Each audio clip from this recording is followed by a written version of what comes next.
Hello नमस्कार दोस्तों, आप सभी का बहुत बहुत स्वागत है आपके अपने YouTube channel Sushma effective class में। दोस्तों मैं आप सभी के लिए ट्रांजिस्टर का जो पार्ट है वो उसको कंटिन्यू करना चाह रही हूँ। तो आज हमारा टॉपिक रहेगा early effect of transistor BJT, early effect of BJT. तो इसको समझने के लिए हम लोग सबसे पहले समझते हैं। देखिए, आप लोगों को ये चीज मैंने आप लोगों को बताया था कि जो ट्रांजिस्टर होता है वो मोस्ट ऑफ द टाइम ये क्या होता है, एक्टिव मोड में मूव करता है। ठीक है दोस्तों, और एक चीज मैं आप लोगों को ये बोलना चाहती हूँ कि इससे पहले जो वीडियो जो मैं आज आप लोगों को प्रेजेंट कर रही हूँ, इससे पहले मैं ऑलरेडी 3 वीडियो डाली हूँ जो कि आपका ट्रांजिस्टर का टॉपिक है, जिसमें आपका डेफिनेशन, कंस्ट्रक्शन, बाइजिंग, मोड्स, ऑपरेशंस सारा कुछ दिया हुआ है। तो प्लीज मैं डिस्क्रिप्शन बॉक्स में लिंक डाल दूंगी, प्लीज आप उसको देखिए ताकि आप लोगों को ये टॉपिक भी समझ में आए कि बाइपोलर जंक्शन ट्रांजिस्टर या सिंपल ट्रांजिस्टर में अर्ली इफेक्ट क्या होता है और एबर्ट स्मॉल मॉडल क्या होता है। ये 2 टॉपिक आज मैं कंप्लीट करवाने वाली हूँ। तो देखिए दोस्तों, मेन चीज ये है कि ट्रांजिस्टर, जैसे हम लोग जनरली एनपीएन ट्रांजिस्टर सपोज ले लेते हैं, और ये अगर एक्टिव मोड में काम करता है तो आप लोगों को पता है ये चीज कि एक्टिव मोड में जो हमारा इनपुट सर्किट होता है, ठीक है, जैसे मान लीजिए सपोज ये ट्रांजिस्टर की टर्मिनेट पॉइंट को एमीटर नाम दे दिए, इसको नाम दे दिए, या बेस नाम दे दिए, या एंड ये थर्ड पॉइंट को हम लोग कलेक्टर नाम दे दिए। तो ये जो रहता है हमारा दो, यहाँ पे 2 लूप होता है, 2 सर्किट होता है, एक होता है एमीटर बेस सर्किट, एक होता है बेस कलेक्टर सर्किट। तो हम लोग जैसा जानते हैं कि एक्टिव मोड में, ठीक है, ए एन, एक मिनट, ए एन पी एन। तो as we know that NPN में जो फॉरवर्ड बाइजिंग पहला सर्किट होता है फॉरवर्ड बाइजिंग, तो एन को एन कनेक्शन, पी को पी कनेक्शन, ये हो गया। और यहाँ पे हम लोग रहेगा एन को पी कनेक्शन और ये हो जाएगा आपका ऐसा कुछ। ठीक है दोस्तों, तो देखिए मैं आप लोगों को यहाँ पे ये बताना चाहती हूँ कि यहाँ जो हम लोग वोल्टेज सप्लाई देंगे VEB, ये आपका इनपुट सर्किट के लिए होगा। यहाँ जो रहेगा वोल्टेज वो रहेगा आउटपुट सर्किट के लिए VCB। अभी देखिए जो मैं बताना चाह रही हूँ, यहाँ पे क्या होता है, this circuit is forward biasing, this circuit is reverse biasing. अब यहाँ पे क्या है, जैसे जैसे कलेक्टर बेस वोल्टेज, जैसे जैसे कलेक्टर बेस वोल्टेज को हम लोग इंक्रीज करेंगे, जैसे जैसे कलेक्टर बेस वोल्टेज को इंक्रीज करेंगे, तो यहाँ हमारा एक डिप्लेशन लेयर क्रिएट होता है, किसमें, जंक्शन में। तो ये जो आपका P और N के बीच का ये जो जंक्शन है, ये जो जंक्शन आपको दिख रहा है, यहाँ पे एक डिप्लेशन लेयर क्रिएट होगा। और आप लोगों को मैं ये चीज क्लियर की थी पहले वाले वीडियो में कि जो रिवर्स बाइजिंग होता है, रिवर्स बाइजिंग में डिप्लेशन लेयर का विड्थ ज्यादा होता है इन कंपैरिजन टू फॉरवर्ड बाइजिंग में। ठीक है, फॉरवर्ड बाइजिंग में विड्थ कम होता है। तो देखिए यहाँ रिवर्स बाइजिंग में ये आपको येलो कलर से मैं शो कर रही हूँ कि ये डिप्लेशन लेयर इंक्रीज कर रहा है। जैसे जैसे मैं वोल्टेज को यहाँ पे बढ़ाती जाऊंगी, ये वोल्टेज आप लोगों को बढ़ता जाएगा। ये वाला जो कलेक्टर बेस वोल्टेज जो है रिवर्स साइड में जो आपका वोल्टेज है, इस सप्लाई को जितना मैं बढ़ाऊंगी उतना डिप्लेशन लेयर का विड्थ जो होता है दोस्तों ये बढ़ता जाएगा। तो ये जो चेंजेस आ रहा है, देखिए यहाँ पे बीच वाले पार्ट में क्या है, बेस है, बेस वाले जो बेस का विड्थ होता है उसमें मॉड्यूलेशन हो रहा है, उसमें कुछ चेंजेस आ रहा है। इस प्रक्रिया को, इस फेनोमेना को क्या बोला जाता है, early effect of transistor, early effect of transistor. ठीक है दोस्तों, इसके कुछ कॉन्सिक्वेंसेस है, इसके कुछ कॉन्सिक्वेंसेस है, मतलब कि ऐसा होने पे क्या होता है, तो वो चीज मैं आप लोगों को बता देती हूँ। दोस्तों इसमें कुछ कॉन्सिक्वेंसेस ये आता है, इसमें 3 कॉन्सिक्वेंसेस होते हैं, 1, 2 और 3। जैसे देखिए हम लोग यहाँ पे वोल्टेज को ये इंक्रीज करते हैं, मीन्स रिवर्स बाइस वोल्टेज को इंक्रीज करते हैं, तो हमारा क्या होता है, बेस विड्थ जो होता है, बेस विड्थ ये बहुत रिड्यूस हो जाता है, साइज जो होता है इसका बहुत कम हो जाता है, जिसके कारण क्या होता है, कलेक्टर जो होता है, कलेक्टर ये अल्फा इंक्रीज कर देता है। अल्फा क्या होता था दोस्तों, ये मैं आप लोगों को बताई थी कि करंट गेन होता है। तो करंट गेन किस केस में होता था, कॉमन बेस के केस में होता था। ठीक है दोस्तों, तो यहाँ पे आप लोगों को पता है कि अल्फा इज इक्वल टू क्या होता था, आईसी अपॉन आई। ठीक है, आईसी अपॉन आई,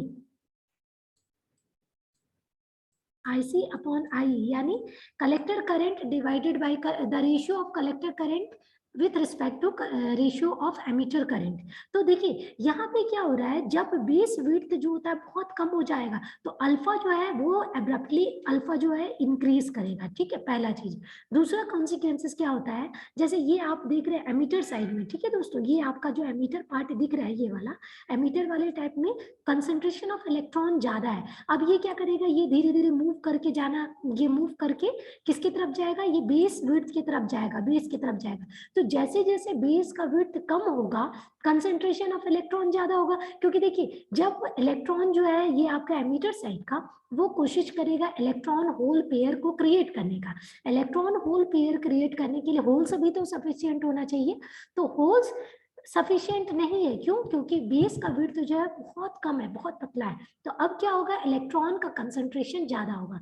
तो दोस्तों इलेक्ट्रॉन का कंसंट्रेशन ज्यादा होगा तो एमीटर करंट जो आपका इनपुट करंट है वो क्या होगा, वो भी ज्यादा होगा, वो भी क्या होगा, ज्यादा होगा। तो दोस्तों दो चीज आप लोगों को क्लियर हो गया। तीसरा पॉइंट देखिए, अब एक समय क्या होता है जब हम लोग यहाँ पे रिवर्स बाइस वोल्टेज बढ़ा रहे हैं और बेस विड्थ, हम क्या आपको बोले कि बेस विड्थ डिप्लेशन के कारण, डिप्लेशन लेयर वाइड होते जा रहा है, वाइड होने के कारण बेस विड्थ कम हो जाता है। एक ऐसा पॉइंट आएगा, एक ऐसा सैचुरेशन पॉइंट आएगा जब बेस विड्थ का लेंथ क्या हो जाएगा, 0 हो जाएगा, मीन्स बेस विड्थ एकदम पूरे तरीके से ढक जाएगा। उस पॉइंट में ब्रेक डाउन कर जाएगा, बीजेटी जो है आपका वो पूरे तरीके से ब्रेक डाउन कर जाएगा। तो दोस्तों इसके 3 कॉन्सिक्वेंसेस मैंने आप लोगों को बता दी। पहला तो मैंने बताया कि जो करंट गेन है वो इंक्रीज करेगा, ठीक है, करंट गेन इंक्रीज करेगा। दूसरा कॉन्सिक्वेंसेस मैंने ये बताया कि कंसंट्रेशन ऑफ इलेक्ट्रॉन बढ़ने के कारण करंट, एमिटर करंट जो होता है वो भी इंक्रीज करेगा। और लास्ट में मैंने आप लोगों को क्या बताया कि break down, BJT break down हो जाएगा कब, जब बेस का विड्थ जो है वो 0 तक पहुंच जाएगा, एक सैचुरेशन पॉइंट तक पहुंच जाएगा। और जैसे ही बीजेटी ब्रेक डाउन करेगा दोस्तों, इस पॉइंट को, इस फेनोमेना को बोला जाता है पंच थ्रू, पंच थ्रू, ठीक है। तो ये चीज आप लोग याद रखिएगा। अर्ली इफेक्ट का टॉपिक यहाँ पे खत्म हुआ। अब मैं आप लोगों को बताऊंगी एबर्ट स्मॉल मॉडल क्या होता है। आप लोगों को यहाँ पे कोई डाउट है तो मैं अभी आप लोगों को पीडीएफ शो कर देती हूँ। देखिए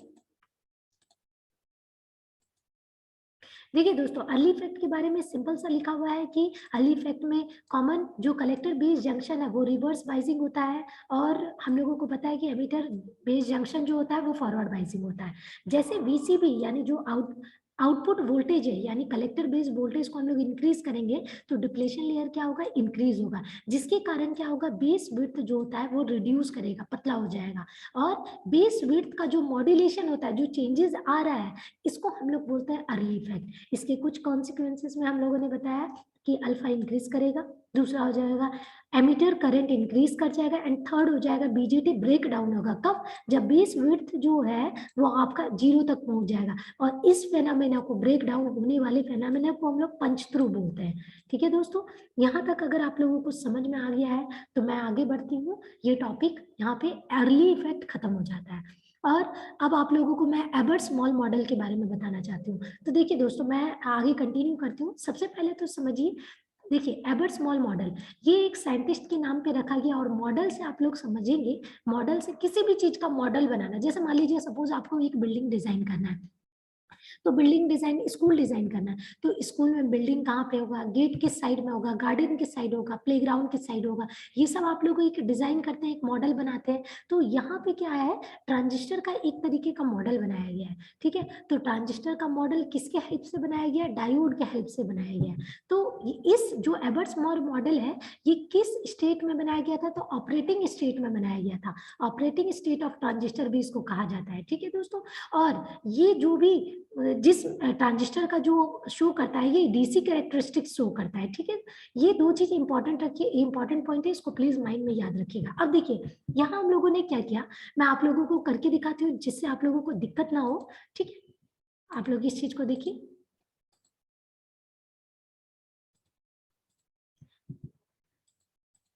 देखिए दोस्तों, अब हम लोगों को क्या करना है, एक ट्रांजिस्टर को कंप्लीट तरीके से बनाना है, but by the help of 2 diodes only. So we have to take 2 diodes, that is both are connected in opposite direction.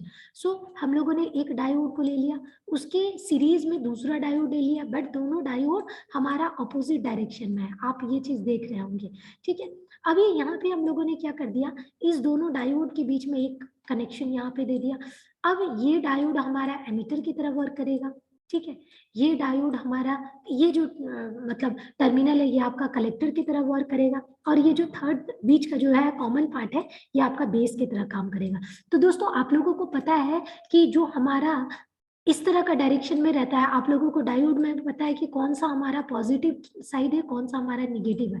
तो ये हमारा पॉजिटिव हो जाता है, डायोड का एनोड पार्ट है, और ये आपका कैथोड है। तो यहाँ पे क्या होगा, emitter voltage, emitter base voltage supply दे रहा है। ये आपका क्या है, VCB, CB for collector and base, and we know that this one is the negative side and this one is the positive side. यहाँ तक आप लोगों को क्लियर है? अब देखिए दोस्तों, क्या होता है जब हम लोग दो डायोड कनेक्ट किए हैं तो इसका खुद का कुछ डिपेंडेंट चार्ज सोर्स होगा, इसका कुछ खुद का करंट डिपेंडेंट करंट सोर्स होगा। तो उसको हम लोग ड्रॉ कर लेते हैं, ठीक है, इसको हम लोग ड्रॉ कर लेंगे यहाँ पे।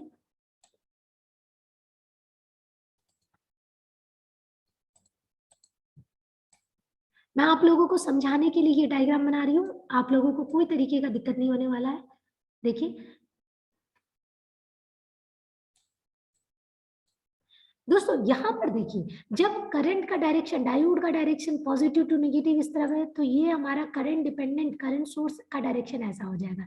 यहाँ पे क्या हो जाएगा, करंट डिपेंडेंट करंट सोर्स का डायरेक्शन यहाँ हो जाएगा। अब देखिए, ये जैसे आप लोगों को पता है कि यहाँ से जो हमें करंट मिल रहा है, इस साइड से जो हमें करंट मिल रहा है, ये हमारा क्या होता है, ये है आपका IE, ये आपका IE है।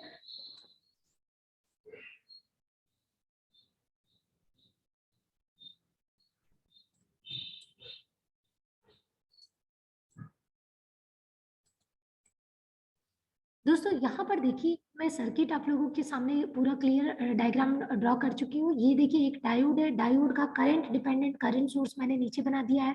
ये दूसरा डायोड है जिसको रिवर्स डायरेक्शन में कनेक्ट किए हैं, इसका current dependent current source diagram यहाँ नीचे मैं बना दी हूँ। अब देखिए दोस्तों, यहाँ पे जैसे आप लोगों को पता है कि एमीटर इधर है, तो एमीटर का करंट का डायरेक्शन हम लोगों ने इस तरफ दे दिया, ठीक है। बेस का डायरेक्शन, करंट का डायरेक्शन नीचे की ओर, और IC यानी कलेक्टर करंट का डायरेक्शन हम लोग इधर दे दिए। अब देखिए यहाँ पे क्या होता है, जैसे आप लोगों को पता है कि पहला लूप होता है फॉरवर्ड होता है। सो आपको यहाँ पे पता है कि यहाँ पे क्या फ्लो हो रहा है, IF फ्लो हो रहा है, फॉरवर्ड करंट फ्लो हो रहा है, ठीक है, इसका फॉरवर्ड करंट फ्लो हो रहा है। ये रिवर्स डायरेक्शन में, तो यहाँ पे क्या फ्लो कर रहा है, IR फ्लो कर रहा है। अब देखिए, करंट डिपेंडेंट करंट सोर्स में क्या होगा, मीन्स ये जो रिवर्स करंट है, इसका इफेक्ट इसमें कितना पड़ेगा, इस वाले में, करंट डिपेंडेंट करंट सोर्स में। तो आप लोगों को पता है कि अल्फा, ठीक है, alpha R IR, alpha R IR, और इस वाले डायोड का effect current dependent current source second switch second loop में क्या पड़ेगा, तो alpha F IF, alpha F IF। अब देखिए यहाँ पे पूरा कॉन्सेप्ट आप लोगों को क्लियर हो जाना चाहिए। दो डायोड मैंने बनाया, दोनों का करंट डिपेंडेंट करंट सोर्स बनाया है, दोनों को मैंने शो कर दिया है कि कहाँ से कौन सा फॉरवर्ड करेंगे, कौन सा रिवर्स करेंगे। उसके बाद मैंने करंट डिपेंडेंट करंट सोर्स को यहाँ इंडिकेट कर दिया। जैसे दोस्तों, अब यहाँ पर देखिए IE का वैल्यू, इस वाले इक्वेशन में आप लोगों को दिख रहा होगा, IE का वैल्यू क्या हो जाएगा, IF plus alpha R IR, IF plus alpha R IR, ठीक है। और सेकेंड वाले केस में IC का वैल्यू क्या हो जाएगा, IC का वैल्यू, ये जो आपको दिख रहा है IC का वैल्यू क्या हो जाएगा, ये देखिए IC का डायरेक्शन इस तरफ है, IC का डायरेक्शन इस तरफ है, IR का डायरेक्शन ऑपोजिट है, तो IR का डायरेक्शन में माइनस साइन हो जाएगा। और देखिए alpha F IF same direction में IC का, तो हम लोगों का इक्वेशन क्या हो जाएगा, वो इक्वेशन हम लोग नोट कर लेते हैं। देखिए दोस्तों, वही डायग्राम मैंने PDF में बना के रखा हुआ है। अब यहाँ पे मेरा पहला जो यहाँ पे ये आपको करंट दिख रहा है, एमीटर करंट, ये एमीटर करंट दिख रहा है, इसका डायरेक्शन देखिए एमीटर से कलेक्टर की ओर हो रहा है, और IF का डायरेक्शन भी सेम है, और ये अल्फा R IR का डायरेक्शन भी सेम है। So IE is equal to, I have to write that IE is equal to alpha IF, और ये इसका डायरेक्शन अपोजिट साइड में है, तो ये क्या हो जाएगा, अल्फा R IR। दूसरा देखिए, IC इज इक्वल टू, ये सेकेंड वाली इक्वेशन के लिए IC is equal to alpha F IF minus IR। तो ये दोनों इक्वेशन आप लोगों को समझ में आ गया होगा, ठीक है।